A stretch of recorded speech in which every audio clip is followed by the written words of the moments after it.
Buenos días, apreciados hermanos. Agradezco la oportunidad que me brinda nuestra hermana para exponer la palabra de Dios ante vosotros.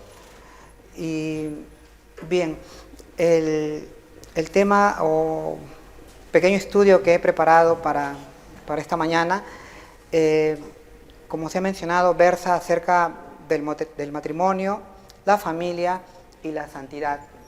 Y como se mencionó en el versículo de introducción de Primera de Crónicas 16, 19, en las palabras del rey David, allí se nos insta a la santidad. Una cualidad que forma parte de Dios, de acuerdo a como lo vemos escrito por ejemplo, en Primera de Pedro 1:5 y 6, diciendo allí que sed santos como Dios es santo, ¿no? Pero esta cualidad también, la santidad, formaba parte de nuestra naturaleza, de la naturaleza humana. Pues al principio, en la creación, allá en el Edén, cuando Dios creó a la primera pareja, a Adán y Eva, estos tenían esta cualidad, la santidad. Si vamos al pasaje de Génesis 1, versos del 26 al 28, podemos leer que se nos dice: entonces dijo Dios, hagamos al hombre a nuestra imagen, conforme a nuestra semejanza, y señoree en los peces del mar, en las aves de los cielos, en las bestias, en toda la tierra y en todo animal que se arrastra sobre la tierra. Y creó Dios al hombre. Y creó Dios al hombre a su imagen. A imagen de Dios lo creó. Varón y hembra los creó. Y los bendijo Dios y les dijo: fructificad y multiplicaos, llenad la tierra y sojuzgadla, señoread en los peces del mar, en las aves de los cielos, y en todas las bestias que se mueven sobre la tierra. Sí, cuando observamos estos versos, contemplamos que Dios, al crear al ser humano, a la pareja humana, dice: hagamos al hombre a nuestra imagen, conforme a nuestra semejanza, ¿no? Entonces ya desde el principio teníamos, o el hombre tenía esta cualidad de ser semejante a Dios, es decir, era también santo. Sus pensamientos, sus designios, sus derroteros tenían esta característica, ¿no? De la pureza, de la perfección, de la conformidad a la voluntad de Dios. Pero también cuando seguimos observando estos mismos versículos, vemos que tanto el hombre como la mujer fueron creados como una unidad, como una pareja. Pues Dios dice: hagamos al hombre a nuestra imagen, conforme a nuestra semejanza, ¿sí? Y entonces crea dos personas. No los crea en un marco de individualidad, sino los crea en un marco de una unidad. Pues el Señor Jesús, hablando acerca de esto, nos dice en Mateo 19:2, que Dios los creó varón y hembra, y dijo: lo que Dios creó no lo separe, lo que Dios unió no lo separe el hombre. Es decir, una característica más de estas criaturas que fueron formadas en el principio, en el sexto día de la semana, fue esa unidad. Y en realidad Dios estaba creando el matrimonio al unir a la pareja a la primera pareja humana, a este varón y a esta mujer. Pero también podemos distinguir en estos mismos versos la orden que Dios les da. Multiplicaos, llenad toda la tierra, ¿no? Entonces,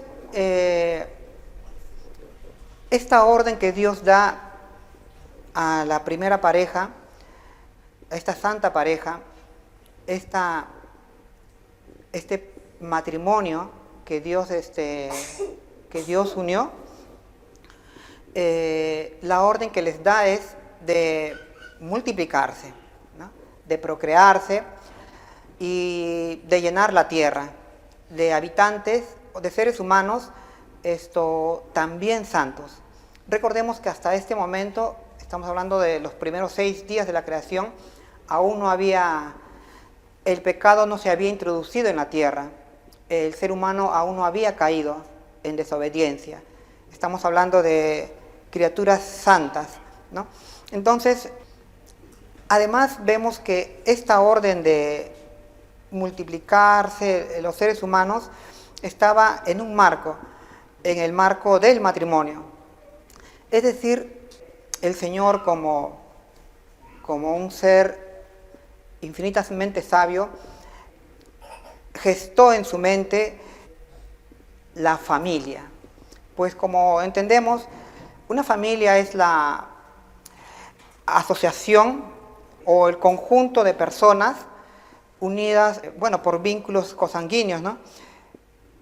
Pero donde están presentes 2 elementos, padres e hijos, ¿no? Padres, hijos, esto es lo que se le denomina o define como la familia, ¿verdad? Y aquí Dios está ya anticipando o estableciendo la formación de la familia a partir de este matrimonio, a partir de esta unión que vemos que se establece el 6º día de la creación. ¿No? Esto es importante que tomemos en cuenta o consideremos, pues como sabemos, Dios es un Dios de orden. La sabiduría tiene esta característica, que la sabiduría siempre tiene un orden, tiene unas normas, unas leyes, ¿sí? No es incierta o caótica, sino que tiene la sabiduría presente este aspecto, ¿no? Y así también Dios estableció un orden para, en este caso, la asociación o la unión de los hombres, de los seres humanos, en este caso el varón y la mujer, y que es dentro del orden del matrimonio. Pues dentro del marco bíblico no se puede concebir la unión o la formación de una pareja, pero fuera del matrimonio. El matrimonio es una creación divina, procede del plan de Dios y es en ese marco donde se establece la familia. Esto debe tener una consideración de parte de nosotros y también debe tener una valoración, ¿no? Quizás en el mundo que no conoce, últimamente, ¿no? Las normas, el mundo se conduce bajo criterios, hablando del mundo occidental, del liberalismo, por ejemplo, en la que cada uno sigue su derrotero, buscando sus propios objetivos, fines, metas y placeres también. Esto no se toma en cuenta la consideración de este orden, ¿no? De que la unión debe ser dentro del marco del matrimonio y también definido como la unión de un varón y una mujer, ¿no? Sino que se sigue el criterio del pensamiento propio, del pensamiento individual o los criterios propios que se consideran correctos anticipadamente, ¿no? por el sujeto, por la persona, ¿no? Lo que quiero decir es que Dios desde ya establece una organización para el ser humano.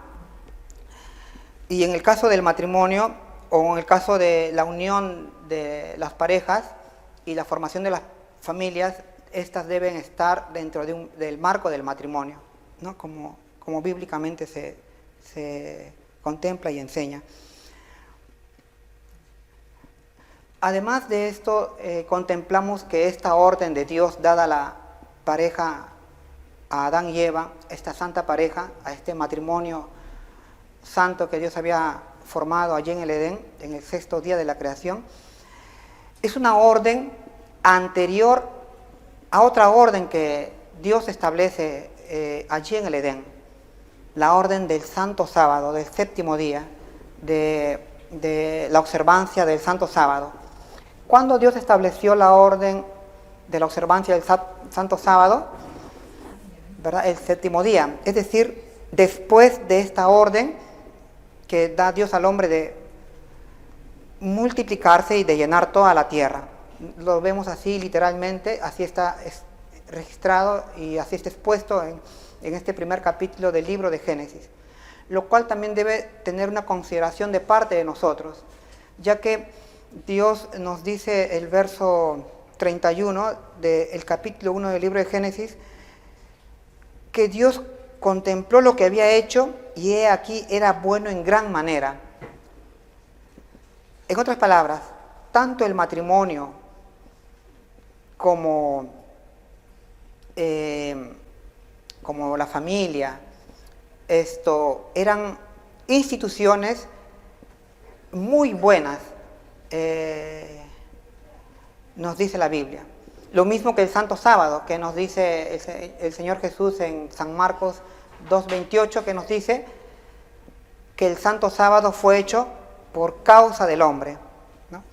Así como el Santo Sábado es bueno para la humanidad, así también lo es el matrimonio y la familia. En realidad, nuestra vida adquiere una mejor concreción y en realidad, para ser objetivos, tiene esa,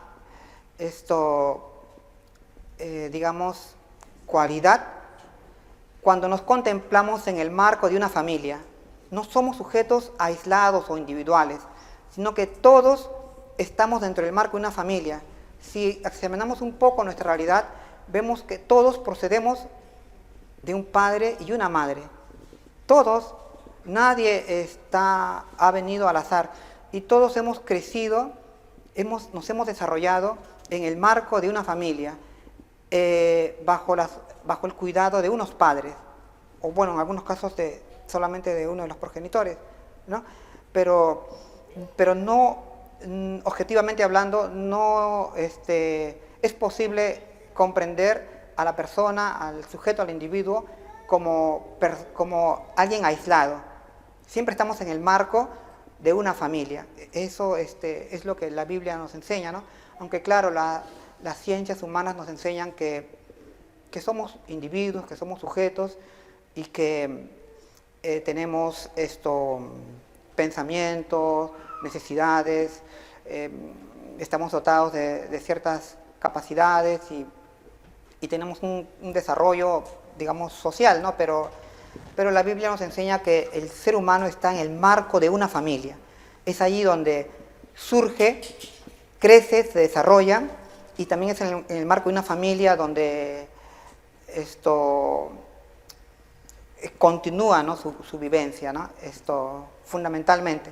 De allí que la familia sea considerada, en este caso por la legislación humana, como la célula de la sociedad.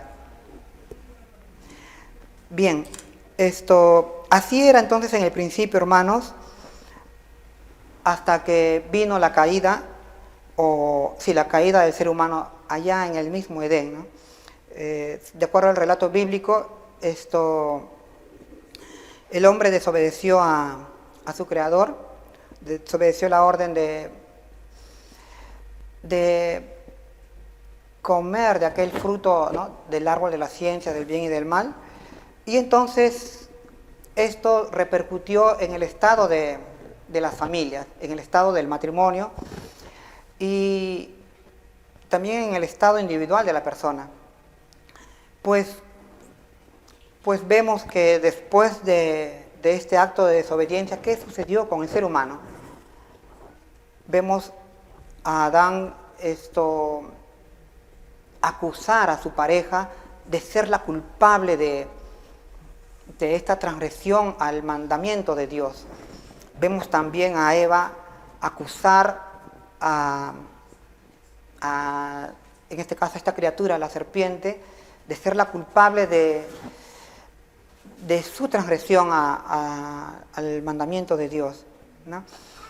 Entonces vemos que es en el marco de la desobediencia o en el marco del pecado cómo surge la crisis en las familias, la crisis en los matrimonios.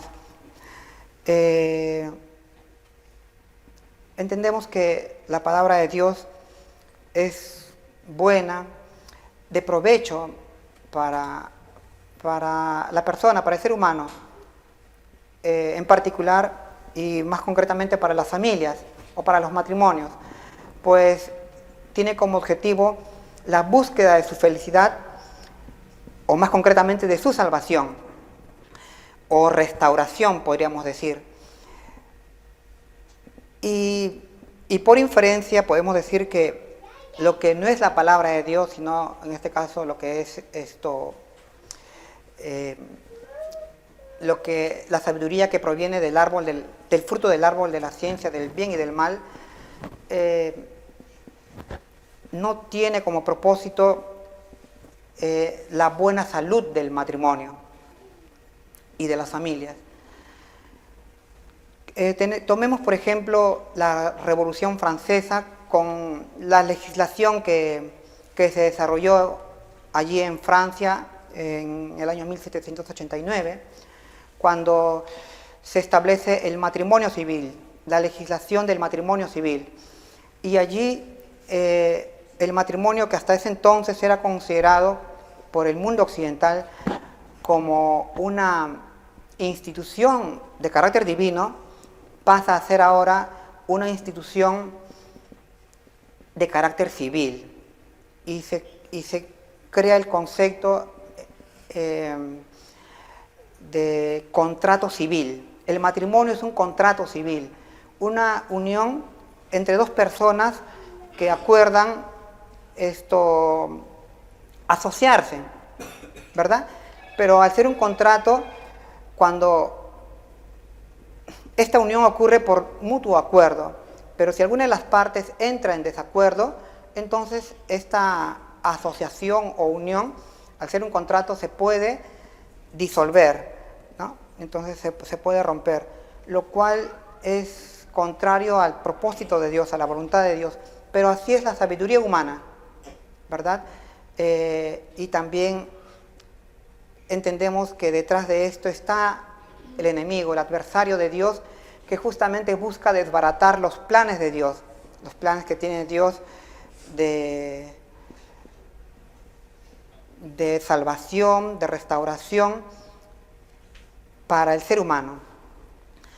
Pues ahora, a partir de esta gesta de la Revolución Francesa, los distintos países, la legislación de los distintos países pasa a considerar el matrimonio como un contrato civil o como un mero contrato. De allí que Ellen White mencionase en el libro El conflicto de los siglos, hablando justamente en este capítulo, me parece el capítulo 24, que nos habla acerca de la Revolución Francesa, que con estas leyes que se dieron allí en Francia, en realidad, en torno al matrimonio, quiero decir, en realidad lo que se estaba queriendo hacer era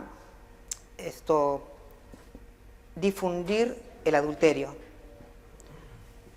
Claro, Dios había, vemos en Génesis 2, 24, que dice: por tanto dejará el hombre a su padre y a su madre, y se unirá a su mujer, y será una sola carne, ¿no? Y el Señor Jesús en Mateo 19:5, ¿sí? Y en San Marcos 10:7 dice: y lo que Dios unió, no lo separe el hombre. Pero bueno, ahora el hombre, la sociedad civil, se ha encargado de separar lo que Dios ha unido. Esta santa institución que Dios en su sabiduría estableció como perenne allá en el Edén. Bien, recordemos también aquella ocasión de la instauración de estas dos instituciones en el principio. Allí, hablándonos del sexto día, el Señor nos dice que puso al hombre en el huerto del Edén. O sea, Dios plantó un huerto y puso allí al hombre. Y trajo delante de Adán, y trajo delante de él a todas las criaturas, a todos los animales. Y Adán debía darles un nombre. Entonces pasaron, por ejemplo, los leones, el león y la leona, quiero decir, el tigre y la tigresa, bueno, el gato y la gata, ¿no? Y Adán iba mirando a las parejas y les iba poniendo nombre, nos dice el relato de Génesis 2. Pero también nos dice que para Adán no se halló una compañía idónea. Entonces dice que Dios hizo al hombre caer en un sueño profundo y tomó de él una costilla, ¿no? Y de la costilla de él formó a la mujer. De una costilla, ¿no? De Adán puso, ¿no? Formó a la mujer. Estoy leyendo a partir del verso 20 en Génesis 2. Y puso Adán nombre a toda bestia y a toda ave de los cielos y a todo ganado del campo, mas para Adán no se halló ayuda idónea. Entonces Jehová Dios, el verso 21, hizo caer en sueño profundo, ¿no?, a Adán, y mientras éste dormía tomó una de sus costillas y cerró la carne en su lugar. El verso 22 nos dice, y de la costilla que Jehová Dios tomó del hombre, hizo una mujer y la trajo al hombre. Y dijo entonces Adán, esto es ahora hueso de mis huesos y carne de mi carne. Esta será llamada varona, porque del varón fue tomado. Cuando vemos en el texto griego cuál era el nombre de Adán, nos dice que en realidad el nombre en hebreo de Adán es Ishi. Ishi. Y Adán, al ver a su mujer, a Eva, sí, le llama a ella, bueno, ahora ella se llamará Isha. Así como cuando decimos león, leona, gato, gata, varón, varona, pero en hebreo es Ishi, Isha, ¿no? Que ahí tiene esa armonía, es el término, el concepto tiene una mejor concreción, ¿no? O ilustración, o sentido. El sentido es más preciso en la lengua original. Bien. Al respecto de todo esto, Ellen White nos dice en la página 310 del libro El Hogar Cristiano que tanto el sábado y el matrimonio son dos instituciones gemelas. ¿Sí? Dijimos primero que el matrimonio fue creado el sexto día y la institución del Santo Sábado fue creado el séptimo día. Pero Ellen White nos dice que ambas son instituciones gemelas. Ambas fueron creadas en los días de la creación, ¿verdad? Lo cual es cierto. Y así como el sábado fue hecho por causa del hombre, el matrimonio fue hecho porque era bueno en gran manera para el hombre y para la gloria de Dios. ¿Sí? Pues el hombre, al contemplar las bondades del matrimonio, las virtudes del matrimonio y de la familia, iba a conocer mejor a su Creador, un Creador bueno, un Creador preocupado por su felicidad, un Creador preocupado o interesado por su crecimiento moral y espiritual. Y entonces iba a alabar y a exaltar a su Creador, iba a conocer a Dios. Por eso que nos dice que estas dos instituciones, tanto el Santo Sábado como el matrimonio, eran para la gloria de Dios. También nos dice que son instituciones gemelas. ¿no?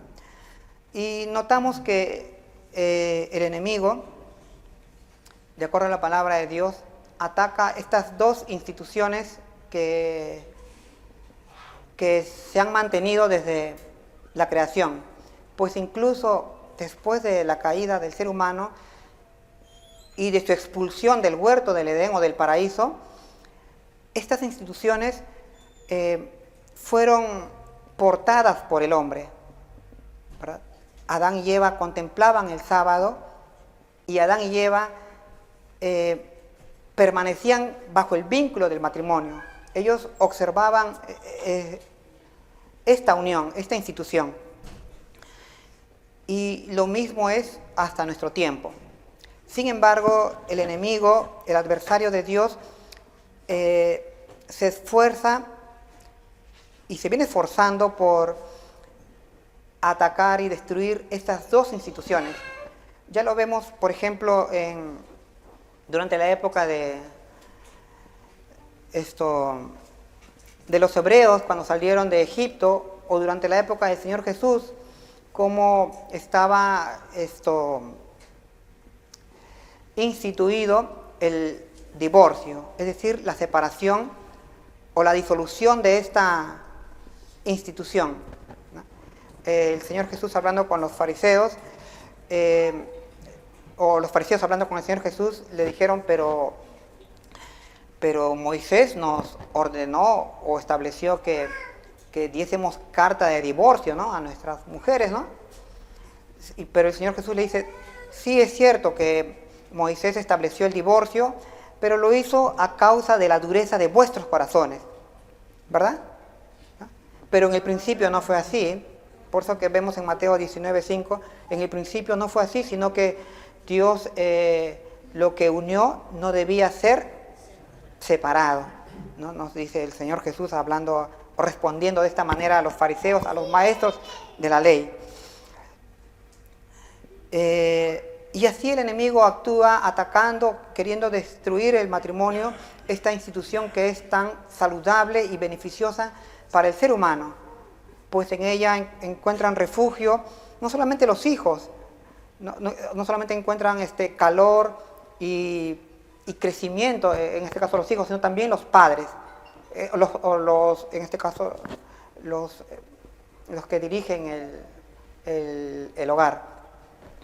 Pues tanto el hombre como la mujer se benefician de esta unión o de esta institución. Ambos crecen, ambos se desarrollan y ambos son perfeccionados para justamente su salvación y también para gloria de Dios. Para gloria de Dios y también para testimonio a la humanidad caída. Pero por eso el enemigo ataca el matrimonio. Y hoy en nuestro tiempo vemos cómo el enemigo ha redefinido el matrimonio, ¿verdad? Y vemos en Estados Unidos, en Europa Occidental y en los países que les son aliados, el llamado mundo occidental, cómo ahora se ha redefinido el matrimonio, ya no como un contrato civil entre un varón y una mujer, sino ahora sin tener en cuenta el género. Pues ahora pueden casarse y formar un matrimonio y una familia, personas del mismo género, nos dice la legislación tanto de los Estados Unidos como de Europa Occidental y de sus países, de los países que les siguen a ellos, ¿no? El enemigo entonces está atacando el matrimonio, ha conseguido ya redefinir el matrimonio y seguramente muy pronto buscará redefinir el día de reposo, esta institución gemela al matrimonio. En el libro, ante esta realidad y ante esta perspectiva, sin embargo, hay un mensaje final para la humanidad, un mensaje cuya responsabilidad recae en la Iglesia. Y esto lo encontramos en el libro de Malaquías, en el capítulo 4 y los versos 5 y 6. Malaquías capítulo 4, versos 5 y 6, donde hay unos pasajes muy interesantes que nos hablan acerca de la misión de la iglesia de Dios, del pueblo de Dios en este final de los tiempos. Y nos dice que antes de la venida del día del Señor, antes de este gran día de la ira, vendría Elías con un mensaje de restauración de las familias, de restauración de los matrimonios. Si vamos al libro de Malaquías, Malaquías es el último libro del Antiguo Testamento, está antes del libro de Mateo, ¿sí? Podemos ubicar Mateo y luego le damos la vuelta a la página y estamos en Malaquías 4. Dice Malaquías 4, versos 5 y 6, «He aquí yo os envío el profeta Elías, antes que venga el día de Jehová, grande y terrible. Él hará volver el corazón de los padres hacia los hijos y el corazón de los hijos hacia los padres, no sea que yo venga y hiera la tierra con maldición». Bien, este personaje Elías es ilustrativo, ¿verdad?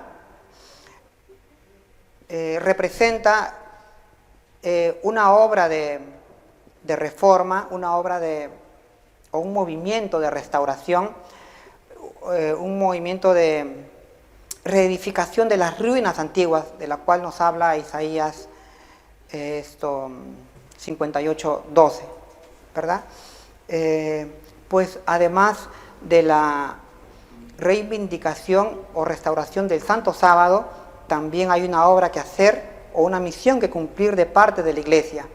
El Elías del cual habla aquí Malaquías 4, que es la restauración de los hogares, de las familias o los matrimonios.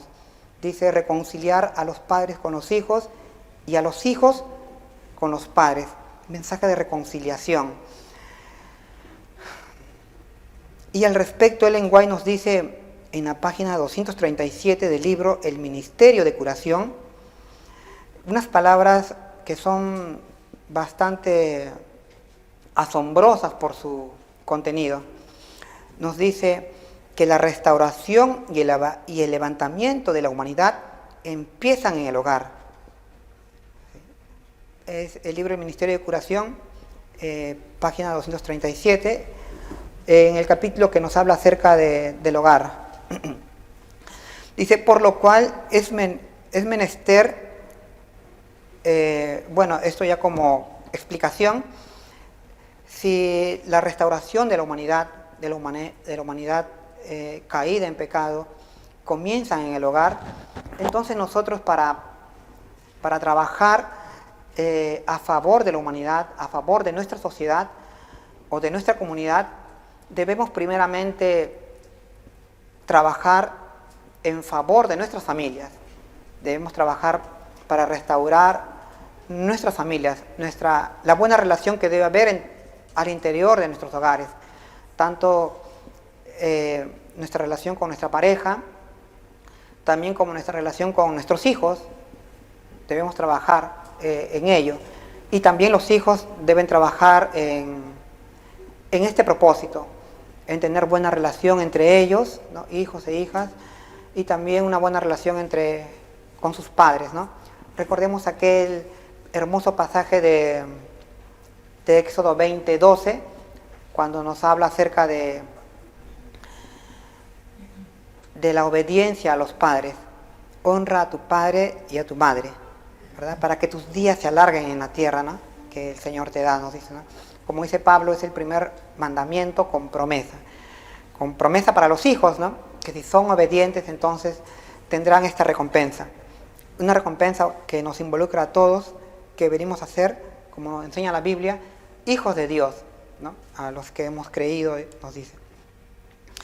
Entonces, debemos preocuparnos por nuestros hogares, porque haya una restauración, una reconciliación, pues, como dice Samuel Montero, si no tengo, si quiero dar a alguien algo de lo que no tengo, entonces, ¿cómo le voy a dar? ¿Verdad? Más es la idea, ¿no? O sea, yo puedo dar a los demás de aquello que poseo, o de aquello que tengo. Pero si no tengo reconciliación en mi hogar, si no tengo unidad en mi hogar, si no tengo armonía en mi hogar o una buena relación en mi hogar con mi pareja, con mis hijos, ¿cómo puedo decirle al mundo o a mi comunidad o cómo voy a querer restaurarla si yo estoy caído? ¿No? Que es lógico, ¿no?